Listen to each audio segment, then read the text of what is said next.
ইনশাআল্লাহ মানসম্মত সার্বজনীন প্রাক প্রাথমিক শিক্ষার সুযোগ আর্লি চাইল্ডহুড ডেভেলপমেন্ট করার মাধ্যমে শিশুর জ্ঞান ভিত্তিক ও সামাজিক বিকাশ শক্ত ভিত্তির উপর গড়ে উঠবে।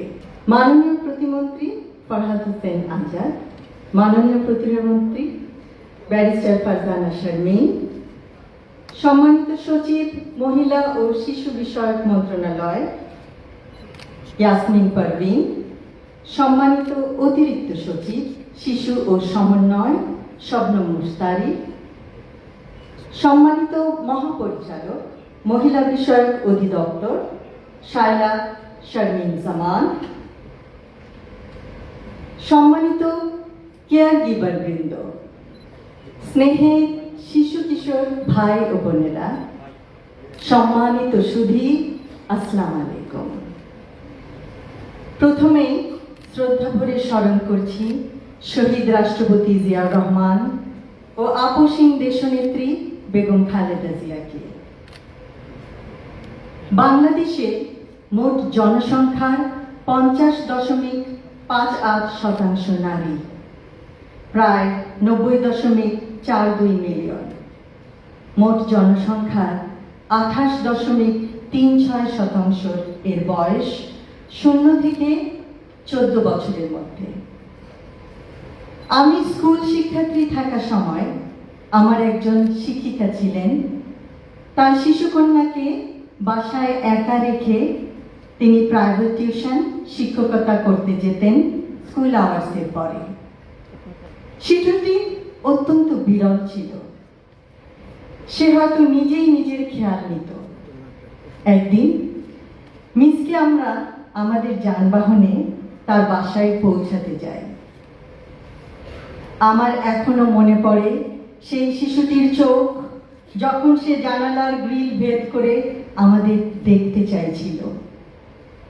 দেখছিল তার পরম প্রিয় মা তার জরুরি কাজ সেরে ঘরে ফিরছেন কিনা।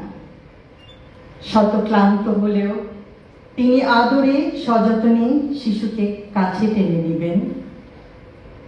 দিবা পরিচর্যা কেন্দ্রবিহীন স্থানগুলিতে এটি বাস্তবতা।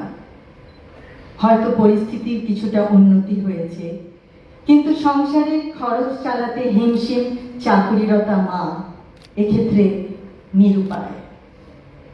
123টি চাইল্ড ডেভেলপমেন্ট সেন্টার এ 7,360টি শিশু পরিচর্যা পাবে, যা মোট শিশু জনসংখ্যার 0.034%। নিষ্ঠা ও প্রত্যয় থাকা সত্ত্বেও মা যেমন নিশ্চিন্তে কাজে মনোযোগ দিতে পারবেন না, তেমনিভাবে শিশুটিও আর্লি চাইল্ডহুডের জন্য প্রয়োজনীয় অনেক অ্যাক্টিভিটি থেকে বঞ্চিত। সে সমবয়সীদের সাথে খেলা করতে পারবে না, সর্বোপরি সুস্বাস্থ্য অর্জনে বঞ্চিত হবে। ছোট্ট মেয়েটি পরে উন্নত চিকিৎসা পেয়েছে, কারণ সে মানসিকভাবে একটু বিপর্যস্ত ছিল। পরে উচ্চতর শিক্ষা লাভ করে সে এখন প্রতিষ্ঠিত। কিন্তু শৈশবের এই স্মৃতি নিশ্চয়ই তার জন্য ভয়াবহ। যেই সময়ে তার সমবয়সীদের সাথে খেলাধুলা করার সময়, বিভিন্ন আর্লি চাইল্ডহুড ডেভেলপমেন্টের অ্যাক্টিভিটি করার সময়, সেই সময় হয়তো কখনো তার খিদে পেয়েছে, কখনো ভয় পেয়েছে, শেষ পর্যন্ত ক্লান্ত হয়ে ঘুমিয়ে পড়েছে মা বাবার অপেক্ষায়। ইনশাআল্লাহ মানসম্মত সার্বজনীন প্রাক প্রাথমিক শিক্ষার সুযোগ আর্লি চাইল্ডহুড ডেভেলপমেন্ট করার মাধ্যমে শিশুর জ্ঞান ভিত্তিক ও সামাজিক বিকাশ শক্ত ভিত্তির উপর গড়ে উঠবে। আমি আজ ধন্যবাদ জানাতে চাই সকল কেয়ার গিভার মা বোনদের তাদের মানবিক এবং অত্যন্ত কঠিন কাজের জন্য। অন্য মা বোনদের শিশুদের পরম স্নেহ যত্নে তারা বড় করছেন। তারা আছেন বলেই অনেক মা বোনেরা স্বাচ্ছন্দ্যে নিশ্চিন্তে চাকুরি ক্ষেত্রে যোগদান করতে পারছেন। শিশুরা নিরাপদ পরিবেশে বেড়ে উঠছে। শৈশব জীবনের অত্যন্ত গুরুত্বপূর্ণ একটি অধ্যায়। এই সময়ে বিভিন্ন জিনিসের ভিত্তিপ্রস্তর স্থাপিত হয়। দিবা পরিচর্যা কেন্দ্র শুধু নিরাপদে থাকার স্থান নয়, দেশের ভবিষ্যৎ গড়ার সহায়ক। কেয়ার গিভার্স, আপনারা একই সাথে দুটি কাজ করছেন। বাংলাদেশের ভবিষ্যতের ভিত্তিপ্রস্তর স্থাপন করতে সহায়তা করছেন। ভিত্তি সততার, ভিত্তি নিষ্ঠার, ভিত্তি শান্তির, ভিত্তি শিক্ষার, ভিত্তি সংস্কৃতির, ভিত্তি মানবিকতার, ভিত্তি সহনশীলতার, নিয়মানুবর্তিতার, কৌতূহলের, অধ্যবসায়ের, পারস্পরিক সম্মানের, দেশপ্রেমের।